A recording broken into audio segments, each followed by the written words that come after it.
واقعہ یہ ہے کہ مدینے سے جب آپ نکلے ہیں تو کسی جنگ کا کسی کو خیال، کسی کے حاشیہ خیال میں بھی نہیں تھا۔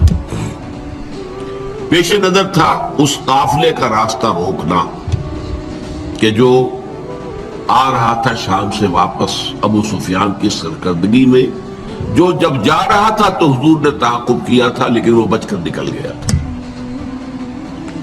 اسی لیے کسی نے اہتمام نہیں کیا کہ وہ اسلحہ ساتھ لے۔ اندازہ تو کیجئے 313 افراد میں سے صرف 2 کے پاس تلواریں تھیں، اسلحہ بھی نہیں لیا۔ کیا کرنا ہے؟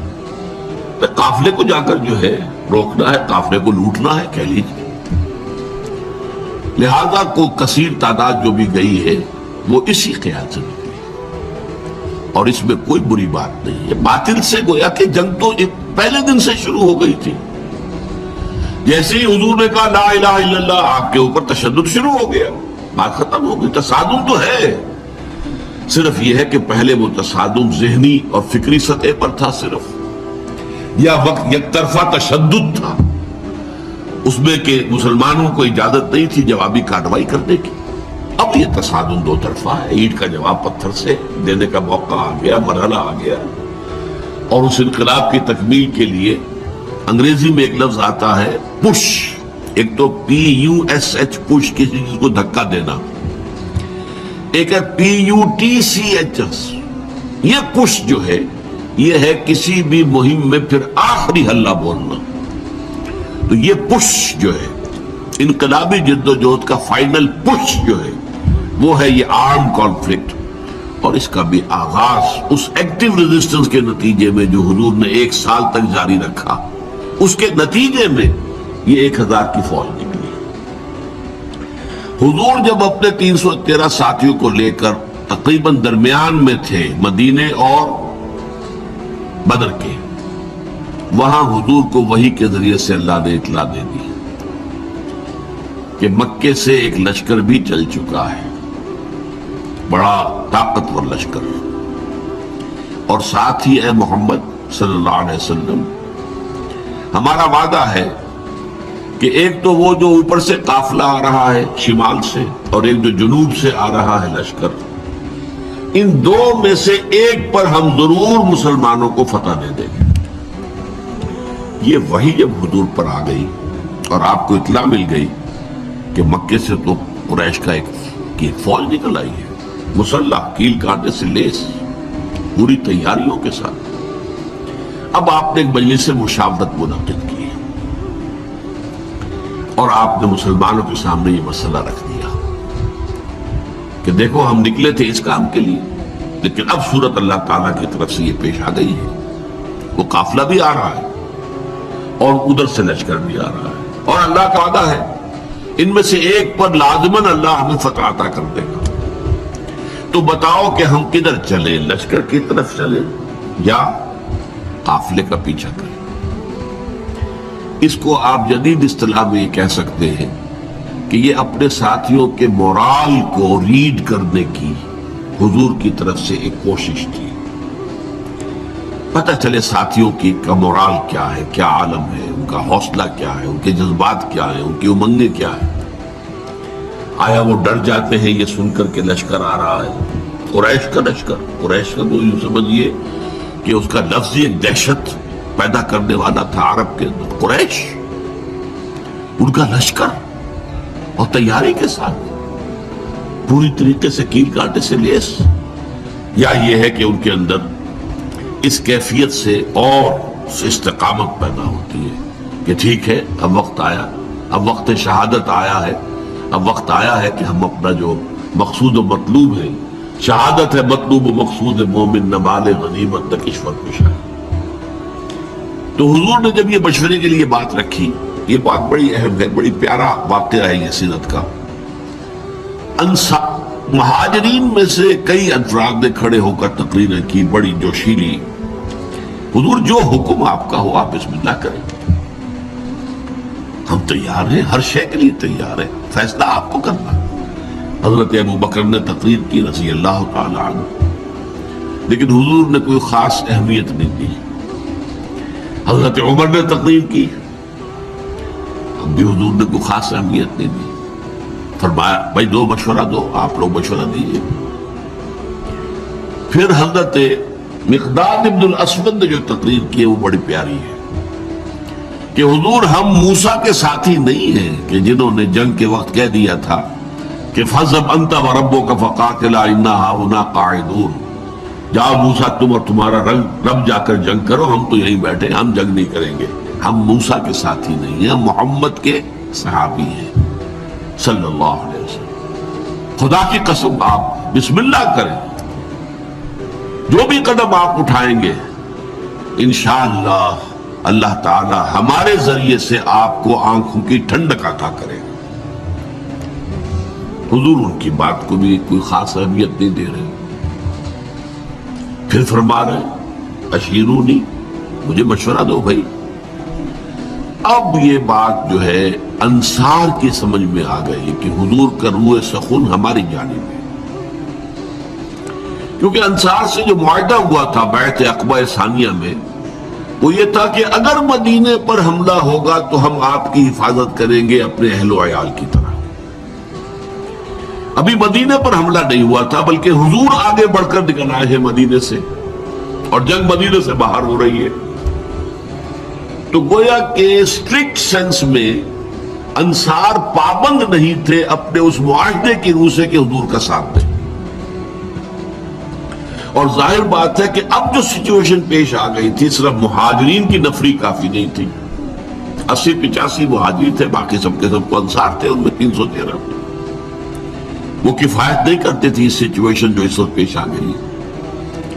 لہذا حضور بار بار کہے تو سمجھ گئے. حضرت سعد بن عبادہ کھڑے ہوئے رضی اللہ تعالیٰ عنہ, بڑی پیاری تقریر ہے ان کی یہ. کأنک تعنینا یا رسول اللہ, اے اللہ کے رسول شاید آپ کا روح سخن ہماری جانب ہے. فَإِنَّا آمَنَّا بِكَ وَصَدَّقْنَاكَ, تو ہم تو آپ پر ایمان لا چکے ہیں. وہ بیعت عقبہ والی بات کو آپ بھول جائیے. جب ہم ایمان لے آئے, ہم نے آپ کو اللہ کا رسول اور نبی مانا ہے, تو ہمارے لیے آپشن کون سا ہے؟ We don't have any option. خدا کی قسم اگر آپ اپنی سواری سمندر میں ڈال دیں گے ہم سب کے سب آپ کے پیچھے سمندر میں اتر جائیں گے.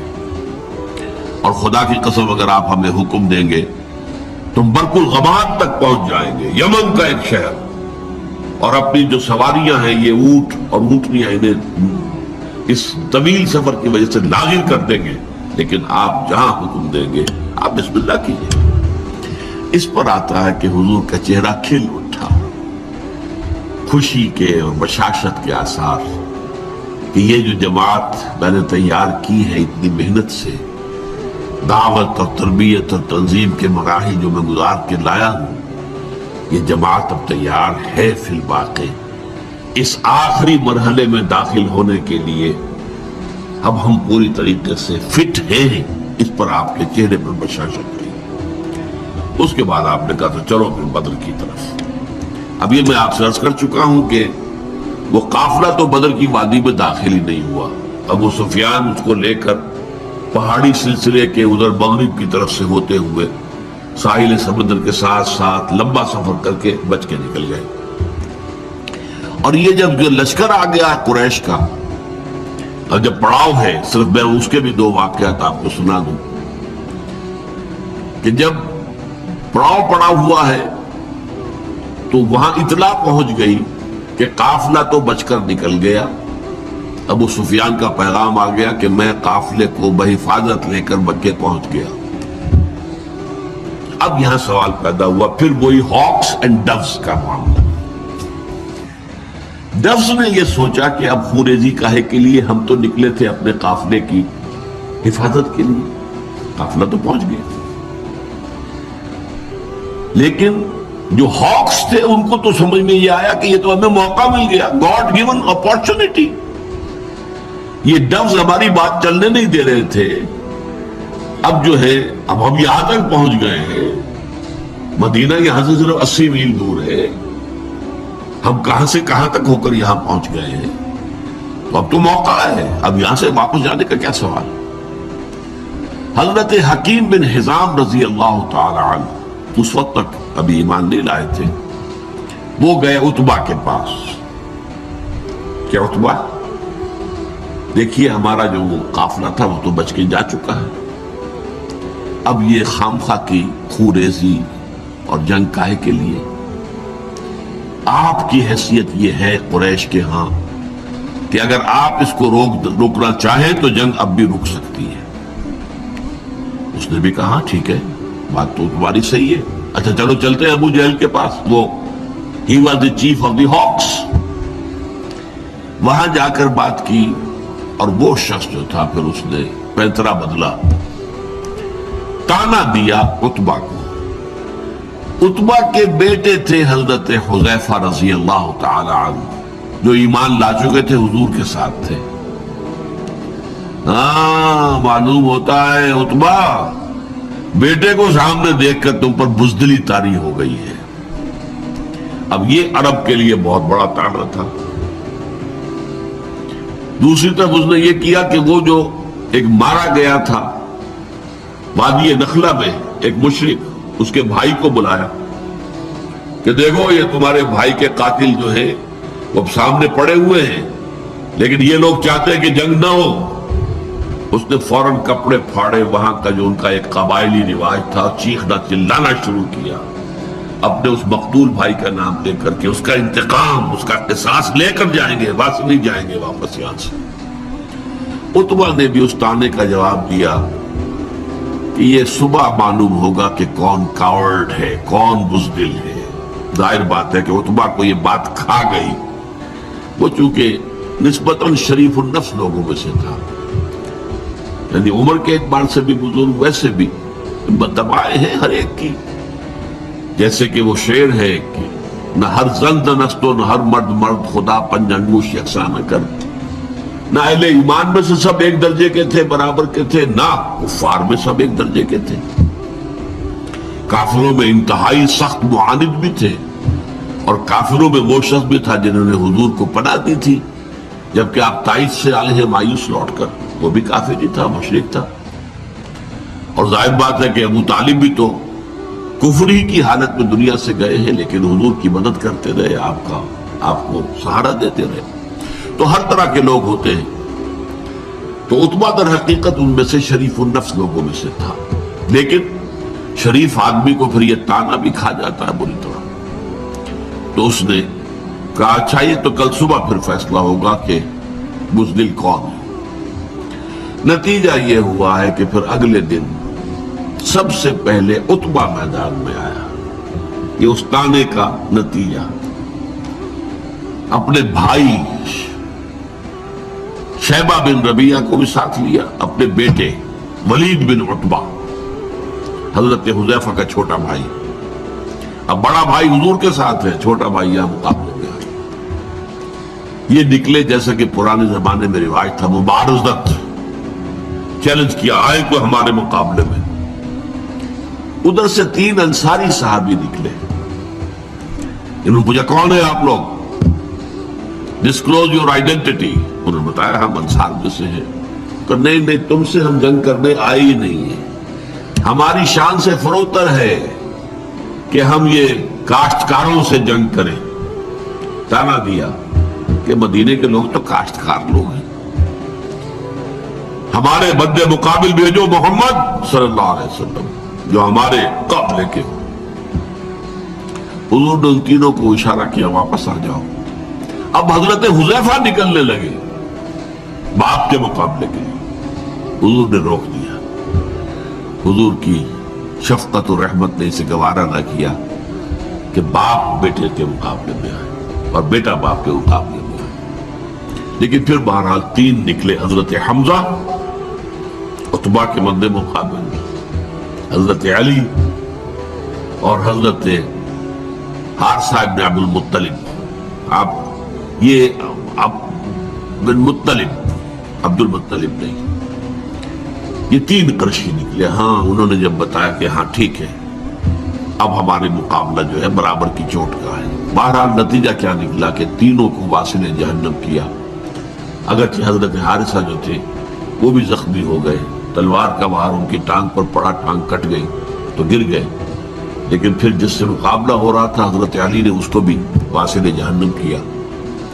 یہ جو ہیں جو زخمی ہو گئے تھے، یہ واپس جاتے ہوئے جبکہ بدر سے جا رہے تھے حضور فتح مند ہو کر مدینے کی طرف، تو درمیان میں ان کا انتقال ہو گیا۔ تو ان کے سمیت 14 صحابہ جو ہیں شہید ہوئے، جبکہ 70 قرشی کھیت رہے، واصل جہنم ہوئے۔ اور ان 14 میں سے کوئی بھی نمایاں شخص نہیں تھا بہت بڑا، اور وہ سارے کے سارے چوٹی کے لوگ تھے، تمام سرداران قریش، اور 70 کو قیدی بنا لیا۔ تو یہ گویا کہ اللہ تعالیٰ نے پھر اس کو سورہ انفال میں یوم الفرقان قرار دیا، یعنی ابو جہل کی بات کو الٹ کر کہ جو اس نے کہا تھا یہ یوم الفرقان ہوگا، واقعی یہ یوم الفرقان ثابت ہو گیا۔ اللہ کی مدد آئی، فرشتے بھی آئے، اس کی تفاصیل میں نہیں جا رہا، وہ آپ کتابوں میں پڑھ لیں گے۔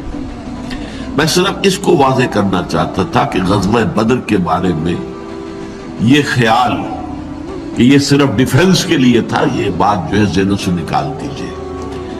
اس پروسیس آف ریولوشن کے حوالے سے یہ اصل میں ایکٹیو ریزسٹنس کا منطقی نتیجہ آرم کانفلکٹ، اور اس ایکٹیو ریزسٹنس کو انیشیٹ کیا ہے محمد الرسول اللہ صلی اللہ علیہ وسلم نے۔ ابتدا آپ کی طرف سے ہوئی ہے، آپ نے چھاپا مار دستے بھیجنے شروع کیے، آپ نے ان کا اکنامک بلاکیٹ کیا، آپ نے ان کی پولیٹیکل آئسولیشن کی شکل اختیار کی، جس کے نتیجے میں میں اس کو تعبیر کیا کرتا ہوں کہ سانپ بل میں سے نکل آیا۔ سانپ کو مارنا ہو تو کیا کریں گے؟ تو بل میں گھسا ہوا، تو آپ کو معلوم ہے نا، کوئی بین وین بجاتے ہیں کچھ تاکہ وہ کوئی باہر نکل آئے۔ اب پتہ نہیں وہ بین سے کچھ واقعی کوئی اثر ہوتا ہے یا نہیں ہوتا ہے، لیکن جو عام میں تو آپ کو سمجھانے کے لیے کہہ رہا ہوں۔ یہ قریش بیٹھے ہوئے تھے مکے میں، اور مکہ حرم ہے، وہاں خوریزی، اگر اللہ کا عذاب آتا کسی اس طرح کا جیسے کہ اس سے پہلی قوموں میں آ چکا تھا، تو مکے پر آتا، معاذ اللہ ثم معاذ اللہ ثم معاذ اللہ۔ خوریزی ان کی وہاں ہوتی نہیں۔ اس سانپ کو تو نکالنا تھا، اس سانپ کو نکالنے کے لیے محمد الرسول اللہ صلی اللہ علیہ وسلم نے جو اقدام کیا، جو ایکٹیو ریزسٹنس کا جو پروسیس شروع کیا، اس کے نتیجے میں وہ 1000 کا لشکر نکل کر جو آیا ہے، وہ گویا کہ سانپ جو ہے وہ اپنے بل سے باہر آ گیا، اور میدان بدر میں اس کا سر کچلا۔